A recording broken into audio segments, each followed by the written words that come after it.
Tenemos un pasaje tan conocido esta mañana, pero a veces los pasajes conocidos nos eh, confiamos de tal manera que parece que ya lo sabemos.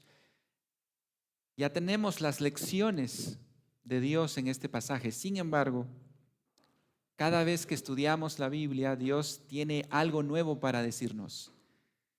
Y estoy seguro que este pasaje, al igual que en los tiempos de Noé, para nosotros sigue siendo una gran advertencia.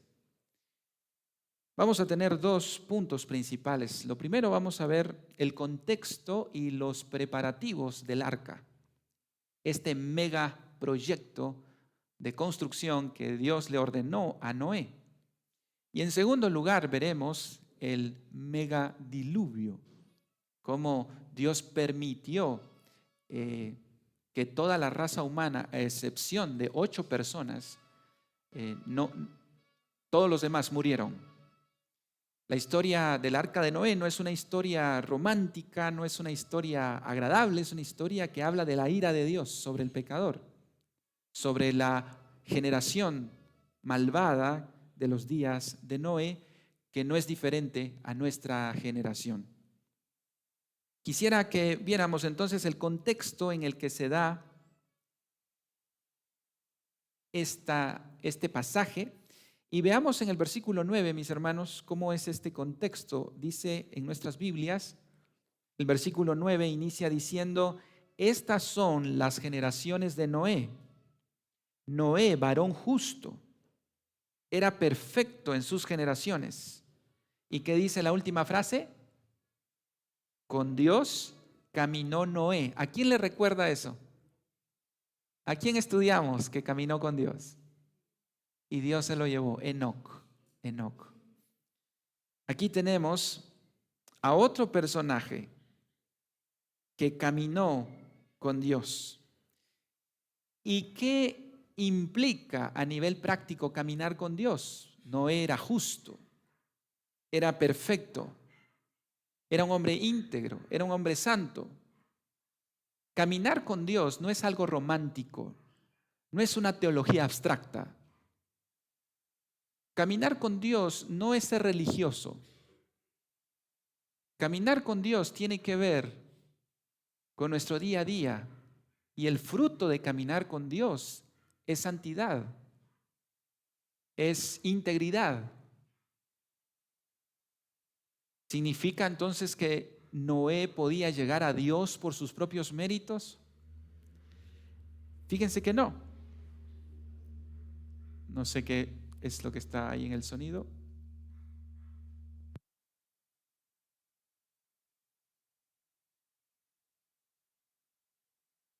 Sí, 1, 2.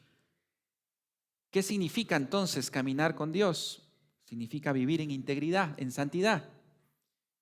Pero Noé, hermanos, no era un hombre que podía llegar a Dios por sus obras. El libro de Hebreos nos da cuál era el secreto de Noé. Y dice: por la fe Noé, cuando fue advertido por Dios acerca de cosas que aún no se veían, con temor preparó el arca en que su casa se salvase. Y por esa fe condenó al mundo y fue hecho heredero de la justicia que viene, ¿por qué? Por la fe. De manera que Noé, hermanos, era un hombre pecador como nosotros. Era un hombre que tenía una naturaleza pecaminosa, pero que tenía fe en Dios, y eso hizo la diferencia. Heredó la justicia. Los martes hemos iniciado el estudio del libro de Romanos en una miniserie y vemos la justificación por fe, cómo la justicia de Dios es acreditada a aquellos que tienen fe. Y esto fue lo que sucedió con Noé. Noé fue justificado por la fe. Y el versículo anterior, hace 8 días, vimos que Noé halló gracia delante de Dios. Y esa gracia, hermanos, lo capacitó para vivir en santidad y en integridad. ¿Cómo sabemos nosotros que hemos hallado gracia delante de Dios? Cuando andamos en santidad, cuando andamos en integridad. vivir en obediencia es gracia de Dios, no es fruto de nosotros. Y Noé halló gracia, eso es lo que aprendemos en primer lugar. Un hombre lleno de gracia que vivió en obediencia a Dios. Pero ¿cuál era la condición de la generación de Noé en aquel entonces? Veamos el versículo 10 en nuestras Biblias. ¿Cuál era la condición de Noé, de la generación de Noé? Verso 10. Y engendró Noé 3 hijos, a Sem, Cam y Jafet. Y se corrompió la tierra delante de Dios, y estaba la tierra llena de violencia. Y miró Dios la tierra, y he aquí que estaba corrompida, porque toda carne había corrompido su camino sobre la tierra. ¿Cuál era la condición de la generación de Noé? Violencia, venganza, lujuria.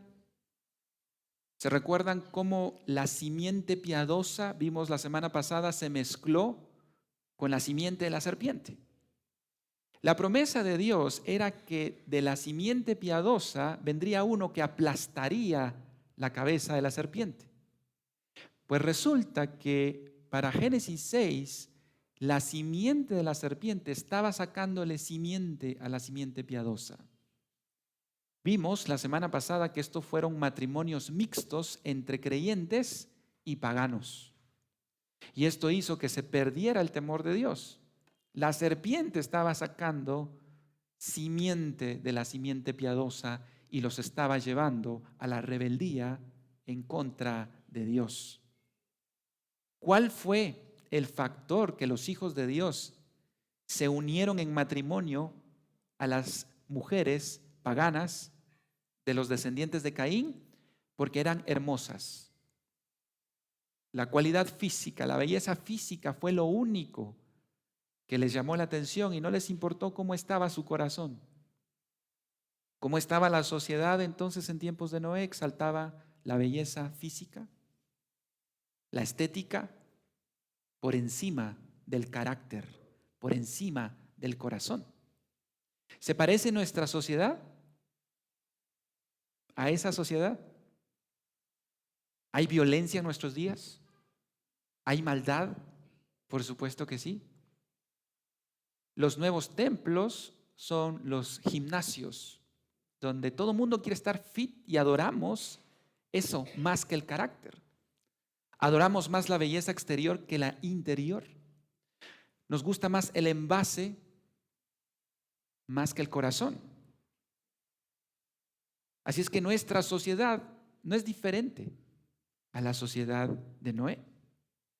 Esto hizo pecar a los hijos de Dios y se perdieron en inmoralidad sexual, en violencia. Así es que Dios toma una decisión. Versículo 13. ¿Cuál fue la decisión? Dijo pues Dios a Noé: he decidido el fin de todo ser, porque la tierra está llena de violencia a causa de ellos, y he aquí que yo los destruiré con la tierra. Hermanos, Dios decide poner fin a esa generación. Dios decide acabar con todos los seres humanos, tal como lo había anticipado. Un detalle importante, hermanos, es que Dios nunca emite un juicio sin antes comunicarlo antes a sus siervos. Es decir, Dios siempre advierte antes de ejecutar su sentencia. Cuando Dios iba a destruir a la generación de Noé, se lo advirtió a Noé.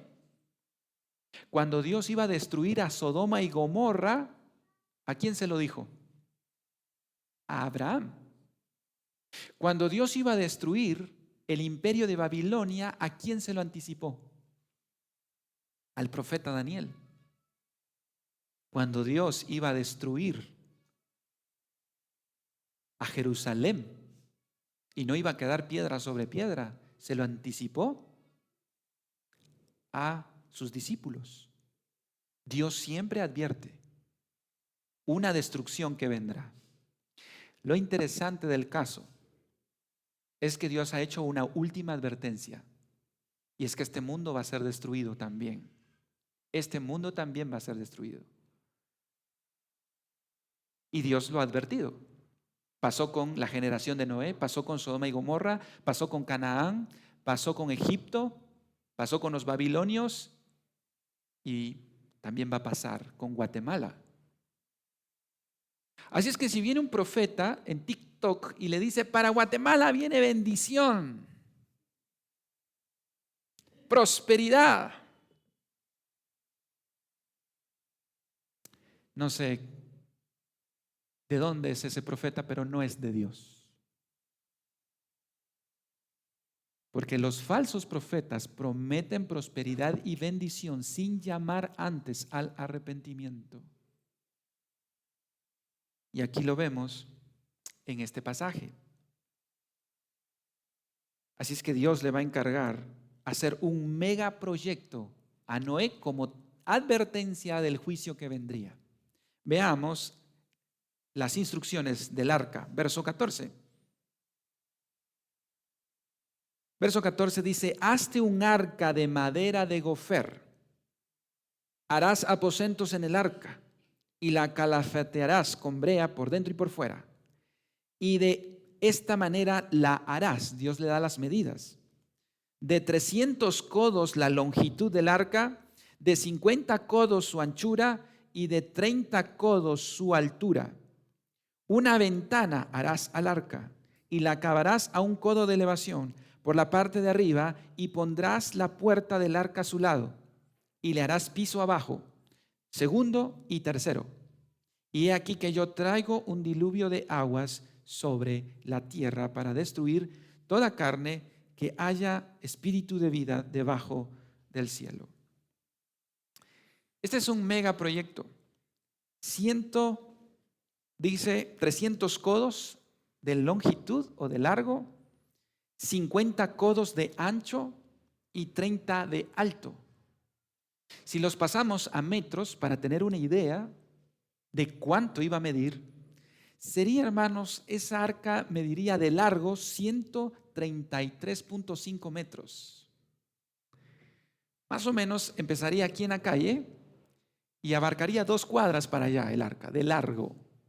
Es una cancha y media de fútbol. Eso era largo. Ancho 22.5, más o menos 2 terrenos, digamos, el terreno de la iglesia más el terreno del vecino, hasta 2 cuadras para allá. De alto sería 13.5, 3 niveles de alto. Así es que Noé no era experto en construcción. Él no era un constructor experimentado y no tenía las herramientas que hoy tenemos para hacer un edificio de madera tan grande. Definitivamente era un desafío para Noé. ¿Sabe usted cuánto tiempo se tardó Noé en hacer el arca? 120 años. ¿Usted se imagina lo que es tener un vecino que está haciendo su casa por 120 años?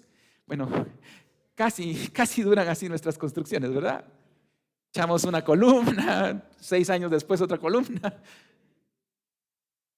Cada martillazo de Noé en el arca, 120 años, era un anuncio. El juicio viene y hay que prepararse.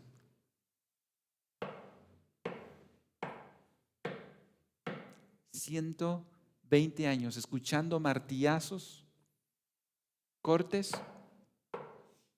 Cada martillazo era un reloj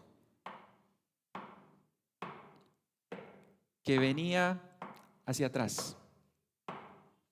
El tiempo se acaba. 120 años.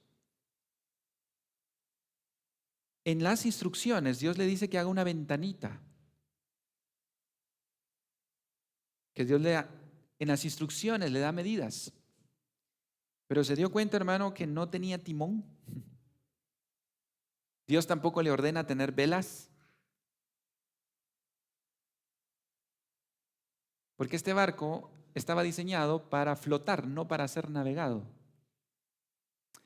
¿Se subiría usted a un barco que no tiene timón? Ahora en China hay unos Uber que no llevan piloto. Se los llama por aplicación y da un poquito de miedo, ¿verdad? Porque no tiene piloto. Qué gran desafío era subirse a esta nave sin timón. Y eso atenta contra nuestra intuición como seres humanos, porque nos gusta tener el control. Nos encanta ser el piloto de nuestra vida, tomar nuestras decisiones. Aquí Noé tenía que renunciar a tener el control. Simplemente tenía que confiar en Dios y irse a donde Dios los llevara. Eso es la vida cristiana, hermanos. Es renunciar a llevar el timón de nuestra vida. Es renunciar a yo tengo el control. ¿Y cuánto nos cuesta eso? No tener el control, hermanos, nos enferma, nos hace diabéticos, nos hace hipertensos, ansiosos, estrés, porque deseamos tener el control. Las cosas que no podemos controlar nos desajustan, nos estresan. Pero aquí Moisés, si algo resalta, es la fe en Dios. Él decidió confiar en Dios. Dios también le da instrucciones de subir a animales en parejas para salvar también a los animales para que pudieran repoblar la tierra después del diluvio. Y suben por parejas. Vean el verso 19 en nuestras Biblias. Y de todo lo que vive, de toda carne, todos de cada especie meterás en el arca para que tengan vida contigo, macho y hembra serán, de las aves según su especie y las bestias según su especie. Y da, hermanos, todas las instrucciones.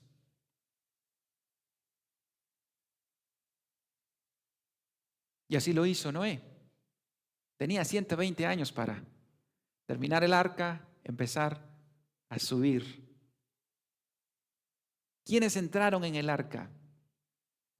8 personas. Solamente 8. Verso 1. Pasamos al capítulo 7 ahora, en Génesis. Fíjense quiénes entraron. Capítulo 7, verso 1. Dijo luego Jehová a Noé: entra tú y toda tu casa en el arca, porque a ti he visto junto delante de mi congregación. Primera de Pedro 3:20 dice que fueron 8. Hagamos cuentas. Noé y su esposa, 2. Sem, Can y Jafet. ¿Cuántos llevamos? 5. La esposa de Sem, la esposa de Can y la esposa de Jafet, 8. 8 personas. 120 años de predicación y el fruto de su predicación podríamos decir que fue casi nulo. Noé es el predicador que, entre comillas, menos fruto dio. ¿Se acuerda de Jonás? No tenía ni ganas de ir a predicar y todo el mundo se convirtió. El rey, el pueblo, hasta los animales se pusieron a ayunar. Y predicó un día o 3 días. Noé 120 y nadie se convirtió. Quiero que piensen, hermanos, en lo contracultural que fue Noé. Noé fue un hombre de fe. Y eso siempre nos va a colocar en las minorías, no en las mayorías. Yo no sé cuántos de ustedes vendrían a esta iglesia si solo hay 8 personas. Vamos a cumplir 63 años. Ahorita vamos a celebrar nuestro aniversario. Después de 63 años, solo 8 personas. Usted diría, esa iglesia algo tiene. ¿Y quiénes son? El pastor y su esposa. Y sus 3 hijos, ¿verdad? Y porque se casaron van 8, porque si no se hubieran casado no hubieran 8. Uno diría, ala, qué ministerio más fracasado, ¿verdad? Aprendemos algo de Noé. El éxito no está en las multitudes. El éxito de la predicación no está en cuánta gente vino, sino en ser fiel a Dios. Pueden haber miles de personas, pero si no se es fiel, todo es un fracaso.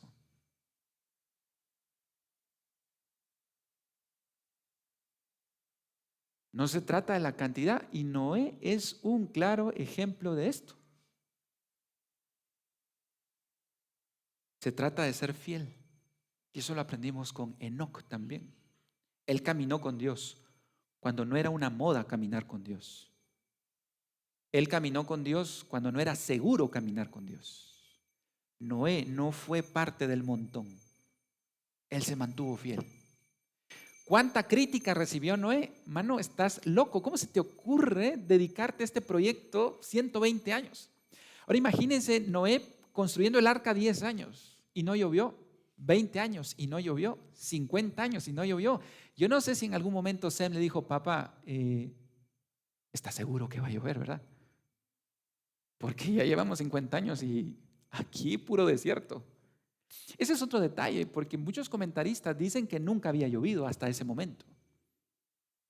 No sabemos si nunca había llovido. Lo que sí es cierto que 120 años no había llovido. Y una cosa es construir un arca cuando está nublado, pero otra es hacerla por 120 años y que no llueva. Eso es fe. Pedir a Dios que llueva hoy en la tarde con este gran sol y usted salir con su paraguas. Eso es fe. La fe, dice Hebreos, es la certeza de lo que se espera, la convicción de lo que no se ve. De verdad, ver a Noé es un desafío, es un incómodo para nosotros, hombres de poca fe. Recibió bullying, burlas. Muchos le aseguraban que estaba perdiendo su tiempo. No dio fruto, ni el vecino, solo su esposa. Verso 7 es importante. Noé subió a su esposa. Verso 7. Y por causa de las aguas del diluvio entró Noé al arca y con él sus hijos, su mujer y las mujeres de sus hijos. Disculpe que pregunte esto, hermano. ¿Usted subiría a su mujer al arca? Alguien diría, mire hermano, fíjese que parece que eso trae mala suerte. Mire lo que hizo Lot, pues por sacar a su mujer de Sodoma y Gomorra, su mujer se quedó en estatua de sal. Ya que estamos hablando de empezar de nuevo, ¿verdad? ¿Saben por qué traigo esto? Porque la monogamia no estaba de moda en tiempos de Noé. Lo que estaba de moda era la poligamia. 600 años casado con la misma mujer. 600 años. Hermanos, en tiempos de Noé, lo de moda era lo de Lamec. ¿Se recuerdan lo que hizo Lamec? Vengan mis mujeres, ¿verdad? Y sentirse orgulloso y machista. Yo tengo esta, tengo aquella, tengo a la fulana, tengo a la sutana. Como dijo Bad Bunny, yo tengo muchas novias. Titi me preguntó, ¿verdad? Eso era la moda. Titi me preguntó, y sí, tengo muchas novias. ¿Se dan cuenta, hermanos, cómo nuestra sociedad se parece mucho a la sociedad de Moisés, de Noé? Y Dios no está contento. Dios toma acciones. Y Noé fue contracultural. Cuando todo mundo descuidaba a su esposa, Noé cuidaba a su esposa. ¿Y quiénes siguieron su ejemplo? Sus 3 hijos, fieles a su esposa. Y también ellas subieron al arca. Para las chicas que están acá, ¿ustedes les gustaría un esposo como Noé que las cuidara así, que se las llevara? La pregunta es, ¿ustedes se enamorarían de un hombre como Noé? Esa es la pregunta. Porque si bien hay que rescatar a Noé, a Sem y Cam y Café, también hay que rescatar a estas chicas que pusieron sus ojos no en los gigantes nefilines, no en los héroes de la cultura, no en Brad Pitt, ¿verdad? No pusieron sus ojos en los bíceps y en los tríceps. Queridas chicas, ¿qué es lo que les llama la atención?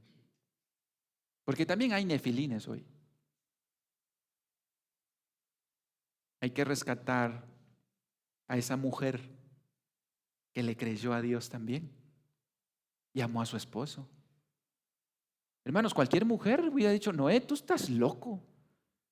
Y se va. Que te ayude Dios, porque yo no te voy a ayudar en ese proyecto. Es loco, ¿cómo se te ocurre? No ha llovido nunca.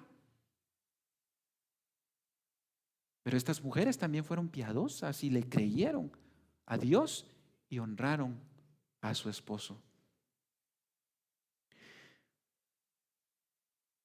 Justo antes de que viniera el diluvio, hermanos, 120 años, se cumplió el tiempo. Y miren, aparece un detalle inesperado. 120 años dijo Dios, y antes de que viniera el diluvio, aparece algo inesperado. Verso 2 del capítulo 7.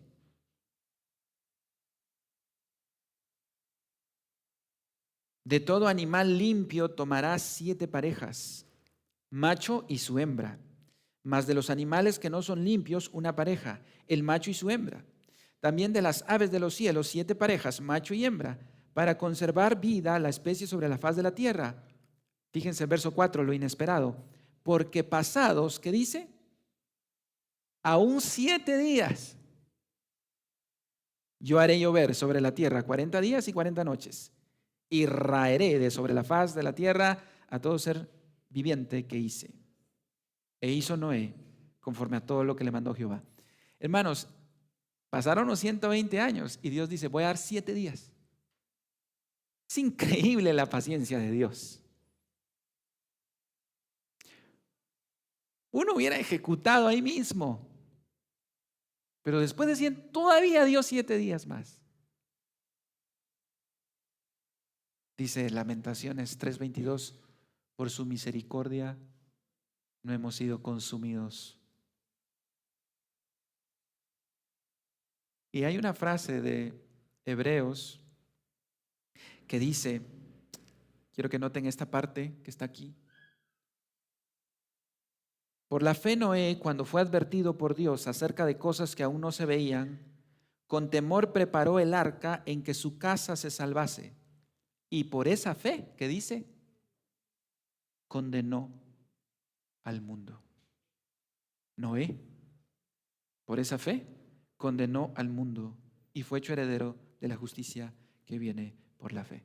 ¿Qué significa que Noé condenó al mundo? Que no había excusa. ¿Se recuerdan aquella vez cuando estudiábamos en básico o en diversificado que todo el grado se puso de acuerdo para no llegar a estudiar? No sé si te hicieron eso. ¿No? Si faltan 2 o 3, pongámonos de acuerdo. Sí, nos pusimos de acuerdo todos. Pero siempre hay uno, hermanos. Siempre hay uno. Y todos no fuimos a estudiar. Chicas y chicos más jovencitos no estamos dando tips, ¿verdad? Pero esa vez nos pusimos de acuerdo, no vamos a ir a estudiar. Pero siempre hay uno. Y por ese uno nos condenó a todos. En el tiempo de Noé era, todos somos inmorales, Noé. Todos somos inmorales. Pero Noé no fue inmoral. La fidelidad siempre condena la infidelidad. Dios siempre tiene un remanente que nos dice sí se puede obedecer a Dios. Noé condenó al mundo. Y el segundo encabezado, y más breve, la venida en sí del diluvio. Veamos cómo ocurrió. Versículo 6 en nuestra Biblia, hermanos, capítulo 7, verso 6.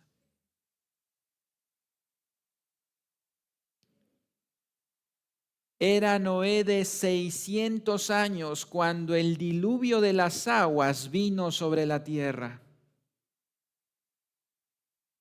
Y por causa de las aguas del diluvio entró Noé al arca y con él sus hijos, su mujer y las mujeres de sus hijos, de los animales limpios, de los animales que no eran limpios y de las aves y de todo lo que se arrastra sobre la tierra. De dos en dos entraron con Noé en el arca, macho y hembra, como mandó Dios a Noé. Y sucedió que al séptimo día las aguas del diluvio vinieron sobre la tierra.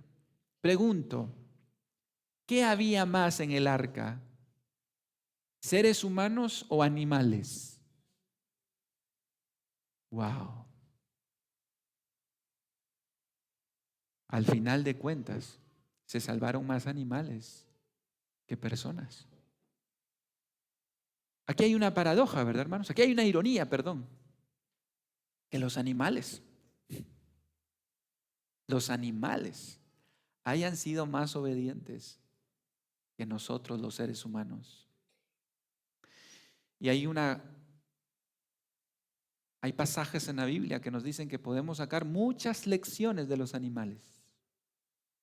Pero esta es la que más llama la atención. En Isaías capítulo 1, verso 2 dice: oíd cielos, dice Dios, y escucha tu tierra, porque habla Jehová, crié hijos y los engrandecí, y ellos se rebelaron contra mí. El buey conoce a su dueño, y el burro el pesebre de su señor. Pero Israel no entiende.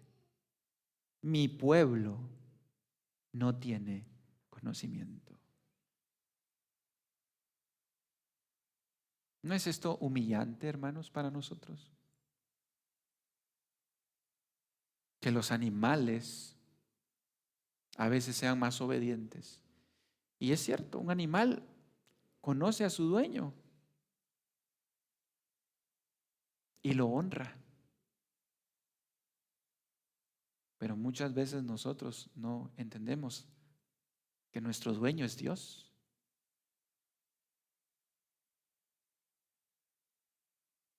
¿Cuál fue la fecha del diluvio? Versículo 11, en nuestra Biblia, capítulo 7, verso 11. El año 600 de la vida de Noé, en el mes segundo, a los 17 días del mes, aquel día fueron rotas todas las fuentes del gran abismo y las cataratas de los cielos fueron abiertas y hubo lluvia sobre la tierra 40 días y 40 noches. Vean el verso 16. Quiero que regresemos. Sí, verso 16 ahora. Y los que vinieron, macho y hembra de toda carne vinieron, como les había mandado Dios. ¿Y qué dice la última frase, hermanos?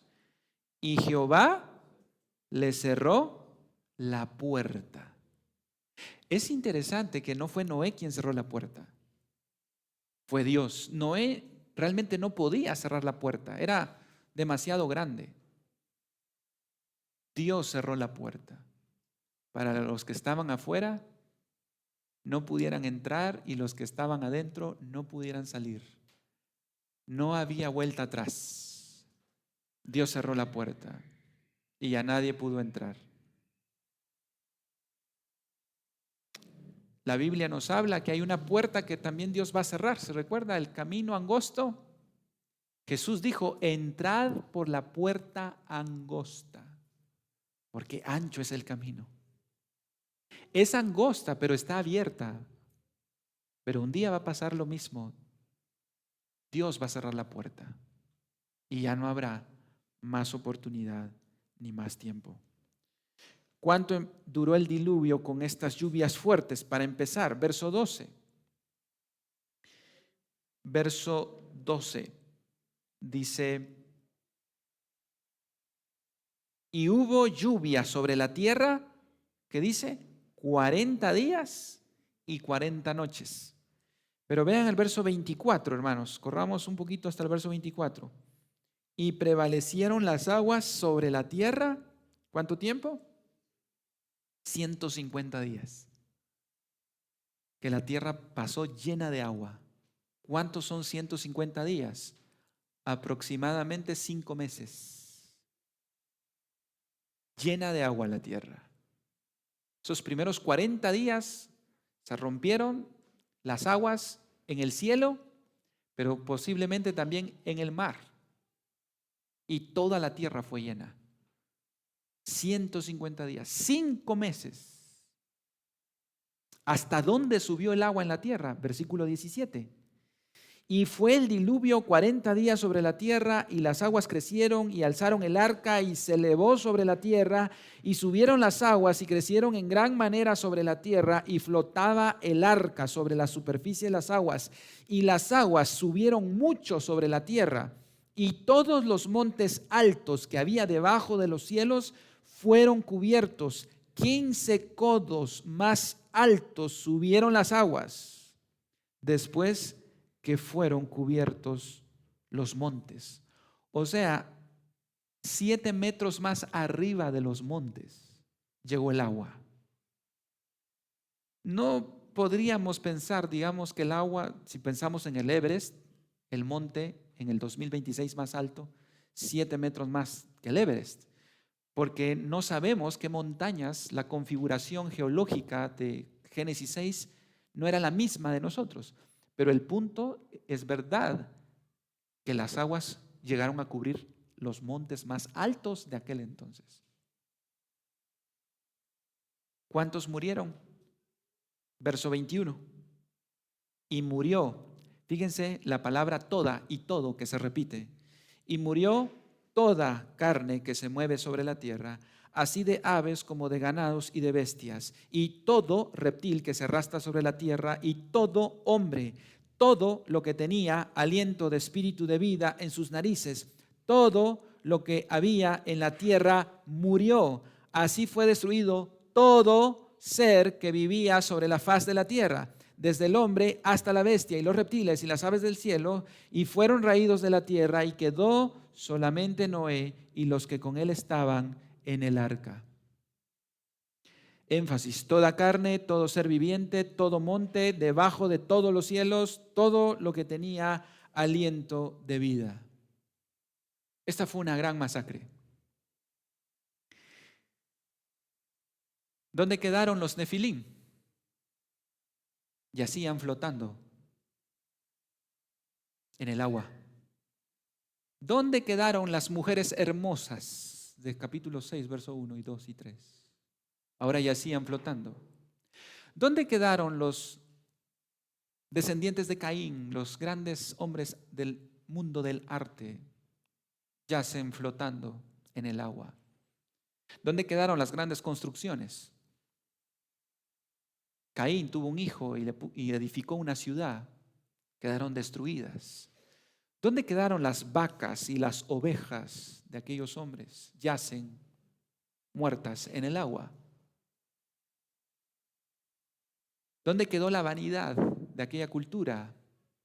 Está bajo agua, destruida. ¿Dónde quedó el poder de los nefilim? Bajo el agua. Esta fue la primera generación que experimentó lo absurdo e inútil que es enfocarse en invertir y hacer tesoros en la tierra y no en el cielo.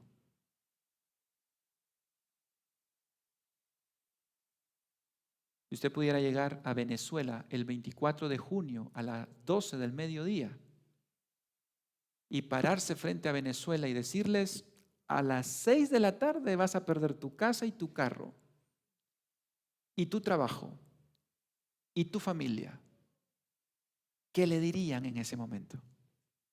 ¿Le creerían? ¿Le dirían: estás loco? ¿Qué pasaría ese 24 de junio, día miércoles, a las 5 de la tarde, a 1 hora del terremoto? Hubo gente que todavía no había terminado de pagar su casa y el terremoto se llevó todo. ¿Significa, hermano, que está mal? No, no está mal.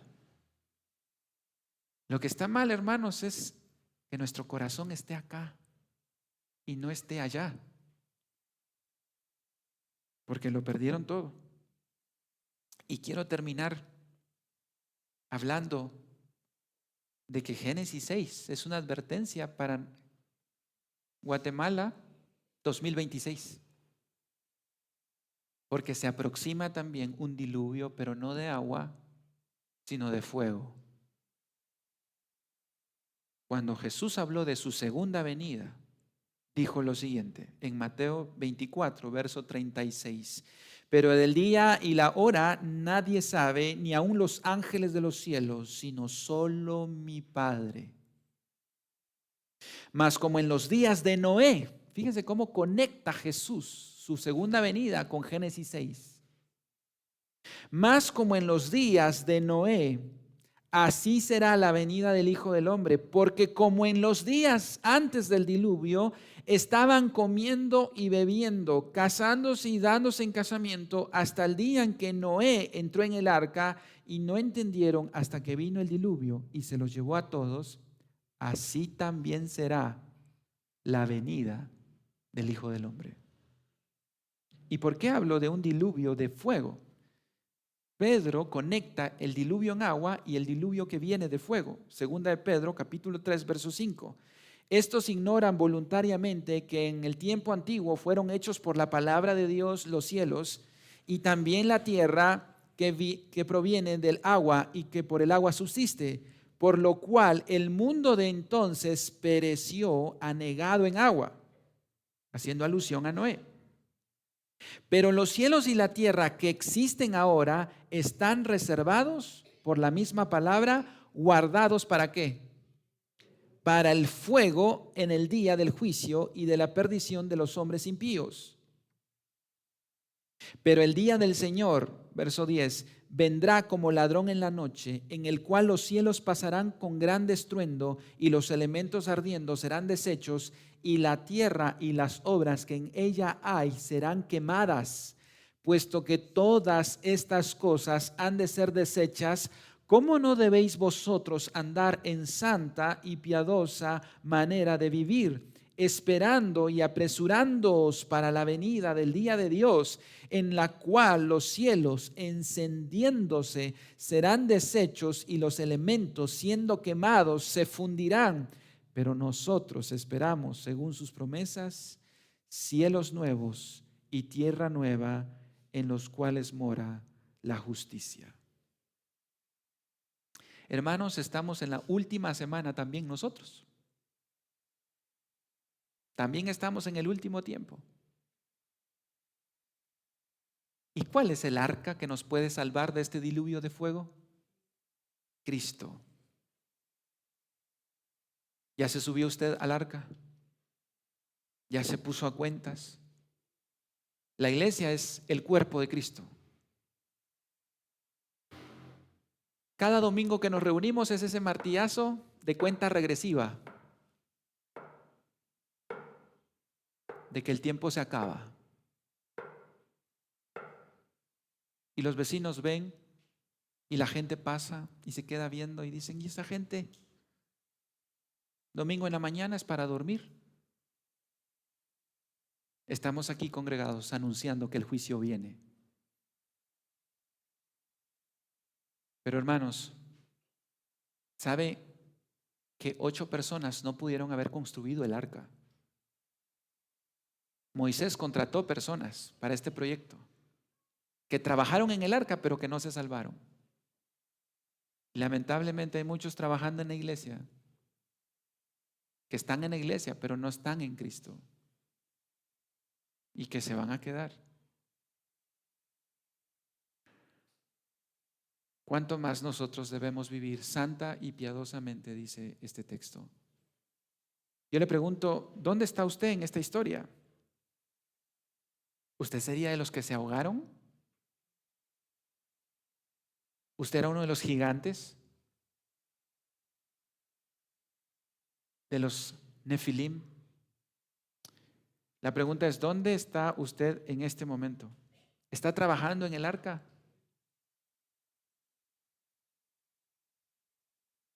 Y sabe que sigue siendo minoría hasta el día de hoy. Y se lo digo yo como pastor.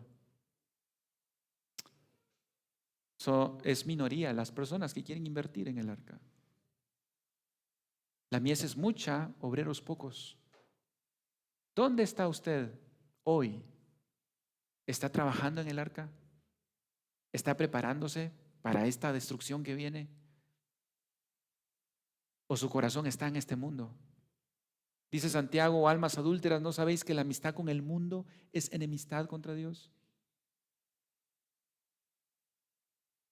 ¿Estamos en los placeres de este mundo, las cosas superficiales, o estamos en Cristo? Hermanos, el tiempo es corto. Cristo viene hoy. La diferencia es que Noé sabía la fecha. 120 años más 7 días. Nosotros no sabemos el día ni la hora en que Cristo aparecerá y este mundo entrará en caos. No os hagáis, dijo Jesús, tesoros en la tierra, sino hagamos tesoros en el cielo. Oremos. Padre, gracias por tu palabra, Señor.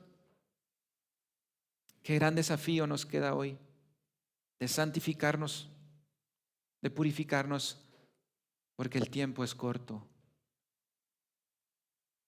Y así como la gente tuvo en poco el anuncio de Noé, muchos acá, Señor, en algún momento han tenido en poco esa advertencia. Despierta nuestros corazones y nuestras conciencias para estar preparados. Mientras siguen orando, mis hermanos, quiero preguntar, ¿hay alguien acá que reconoce que no está en el arca de salvación, que es Cristo, que quiera entregar su vida? ¿Puede levantar su mano? Me encantaría orar por usted. ¿Hay alguien esta mañana que quiera entregarle su vida a Cristo? Quizás hay alguien que necesite reconciliarse con Cristo esta mañana. ¿Puede levantar su mano? Pongámonos a cuentas hoy. Padre, gracias por tu palabra, Señor. Esta es una advertencia para mí, para los pastores de esta iglesia, para los líderes de esta iglesia. Ayúdanos a hacer contracultura, Señor, y no acomodarnos. Y oramos por ese diluvio. Ven, Señor Jesús. Ven, Señor Jesús. Tu iglesia dice, ven, Señor Jesús. Venga tu reino. Hágase tu voluntad. Este mundo está podrido. No dejes, Señor, que nos acomodemos. No dejes que nos contaminemos. No dejes que nos seamos derrotados. Ayúdanos a levantarnos una vez más, todos los días, para dar pelea, Señor. Para rebelarnos contra este mundo caído y no seguir los deseos de la carne.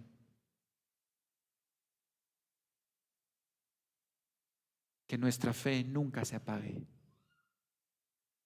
Que esa fe es valiosa y es la fe lo que ha vencido al mundo. Levanta hombres como Noé de esta congregación, mujeres como la esposa de Noé, que fueron fieles y temerosas de ti. En medio del caos, en medio de los Bad Bunny de este mundo, en medio de los Nefilim de este mundo, levanta hombres y mujeres piadosos y piadosas para la honra y la gloria de tu nombre, Señor. En Cristo Jesús oramos. Amén.